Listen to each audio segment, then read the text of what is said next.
Hello, my name is Garrett Ogan, and this is Interactive Read Aloud number 2. And I chose this book to represent many of the folk tales that were given to many of our generations at some point. And the book that I got has actually been held from my grandparents. They gave it to my parents, and then they gave it to me. And the book is called The Three Little Pigs. Now, I know many of you have heard this story, but this is actually written by James Marshall and illustrated by James Marshall. I actually heard of him in many other novels that he did, and he has really great illustrations to go along with this.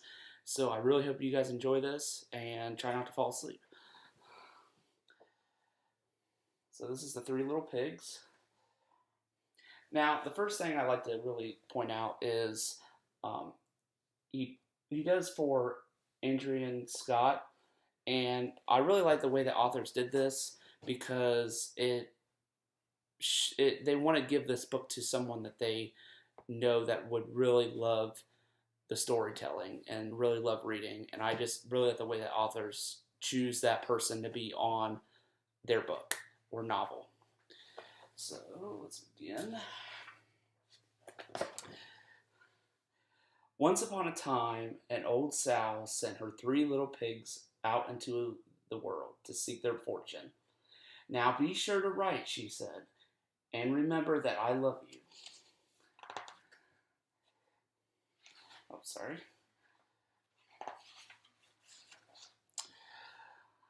The first little pig met a man with a load of straw. I know, said the little pig. I'll buy your straw and build a house. That's not a good idea, said the man. Mind your own business, thank you, said the little pig. And he bought the straw and set about building a house. It took him no time at all. Very soon a lean and hungry wolf happened by.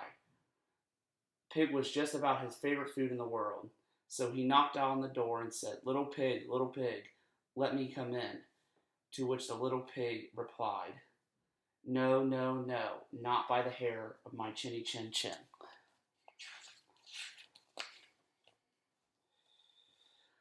This annoyed the wolf to no end, and he said, then I'll huff and I'll puff and I'll blow your house in. Go right ahead, said the little pig. So the wolf huffed and he puffed and he blew the house in, and he gobbled up the little pig. Now I really like to stop at this one and show that this is a little bit different because he gobbled up the pig, and it's just a little bit more violent than the original story that was told, but I believe that some children really like the way that he did this. The second little pig met a man with a load of sticks. I've got it, said the little pig. I'll buy those sticks and build a house. I'd think twice about that, said the man. Oh, pooh, said the little pig. What would you know? And he thought the sticks and went to work building a house. Very pretty, he said.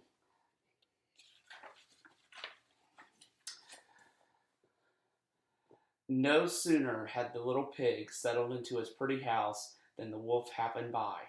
He was still hungry, and he said, little pig, let me come in. To which the little pig replied, no, no, no, not by the hair of my chinny chin chin.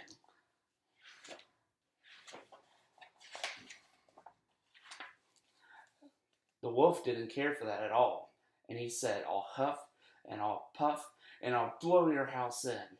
Ha ha ha, said the little pig. So the wolf huffed and he puffed and he blew the house in.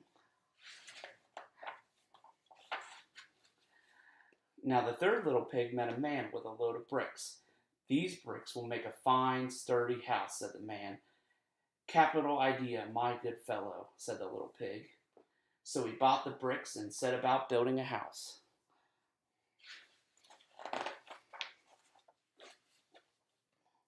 But no sooner had the little pig moved in, and he noticed the wolf loitering about, and the wolf, who was still hungry, said, little pig, let me come in. To which the little pig replied, no, no, no, not by the hair of my chinny chin chin. Well, the wolf had heard that before, and he said, "Then I'll huff, and I'll puff, and I'll blow your house in." "Oh, don't do that," said the little pig. But the wolf huffed and puffed, and he huffed and puffed, until he was quite blue in his face. The house stood firm. "I'll try another approach," muttered the wolf, and he put on his most dazzling smile. "Little pig, I was only teasing," he said. "By the way, I hear tell that Farmer Jones has the most scrumptious turnips. Shall we go pick a few?" "Oh, I'm much too busy now," said the little pig. "What about tomorrow morning?" "Excellent," said the wolf. "I'll come back for you at 6."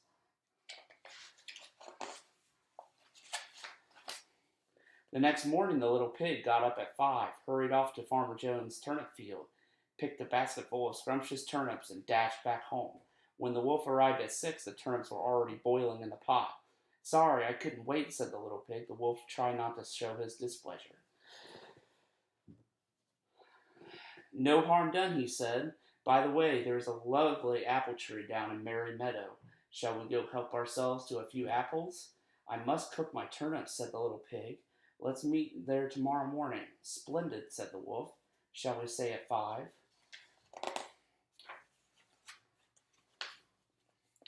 The next morning the little pig was up at 4 and went off for the apples. It took longer than he expected to reach Merry Meadow, and while busy gathering apples in the highest tree, he saw the wolf approaching. Do try one of these," he called down, throwing an apple so far as he could. When the wolf chased after the apple, the little pig shimmied down the tree and made it safely home. The next day the wolf came again. Really, he was quite put out. There was a fair today on Hog Hill," he said. "Would you care to go?" "Why don't we meet there?" said the little pig. "Would 3 o'clock suit you?" "Colossal," said the wolf. "There it is," just to make sure he would be there at 2. At 1 in the afternoon, the little pig went to the fair and had a fine time. So fine that he lost track of an hour. Suddenly, out of the corner of his eye, he saw the wolf coming up the hill. Without a minute to spare, the little pig jumped inside an empty butter churn and rolled down the hill toward the wolf. Well, the wolf was so scared he ran all the way home.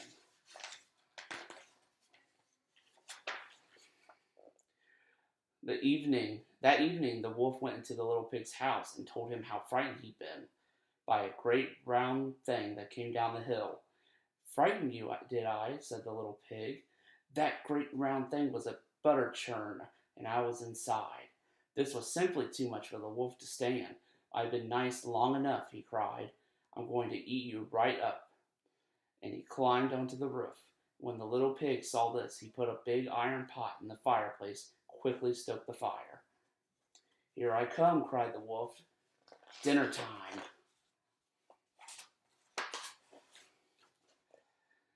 "You can say that again," said the little pig, and he cooked that mean old wolf and gobbled him up. So I really hope you guys enjoyed that.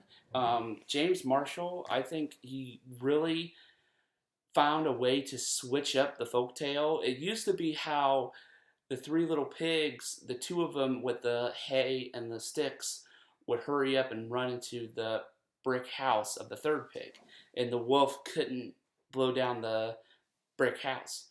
But this one, he kind of just added a little bit of a different media to it, almost like it just added a little bit of active violence on there, but not too much to scare anybody that's reading it. Just to add a little bit more to the wolf that everybody thought that he was. And like I said, I really like the way that authors and illustrators do this, is because it's really boring telling the same story over and over again, and doing it this way just seems to give kids a new version of the folktale and try to learn some different meanings and try to maybe even determine to speak out more and make things different to what they believe should be. And I really actually want to point out this one page in particular when they first met the wolf. And at first I noticed this, like, the illustration was very contextual. And sorry, let me just get a better angle on this. Um, just it's so different because they used to show the wolf as like just really scary and just really mean to the pigs, but just James Marshall just really added a different context to this and showed Wolf as more of like a cool kid and more shady to the storyline.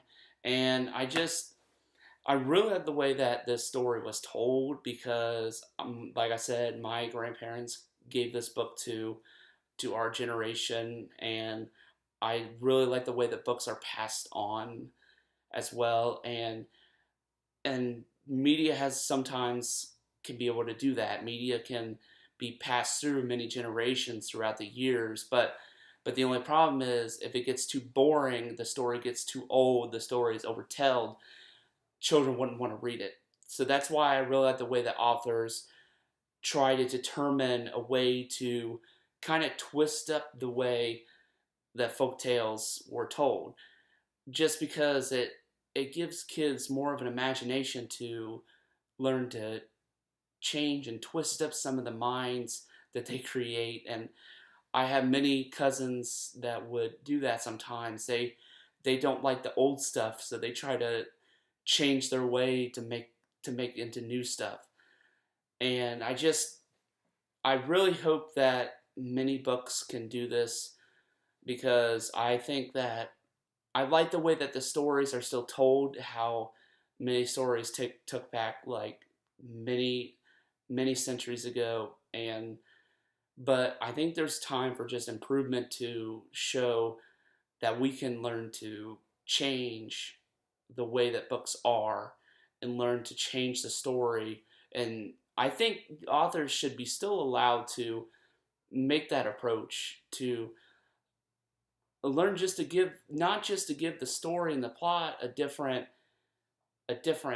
storytelling, but just learn to even add illustration and show how the different characters were developed through the new author's mind rather than keep reliving the old story.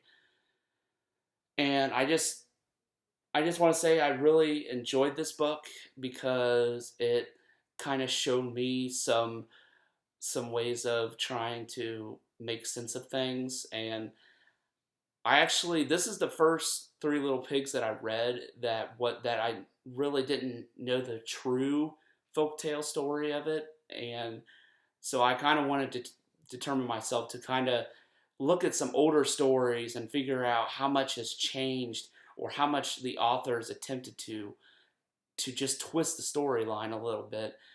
And I just hope that you guys can maybe try to determine that too. Thank you very much.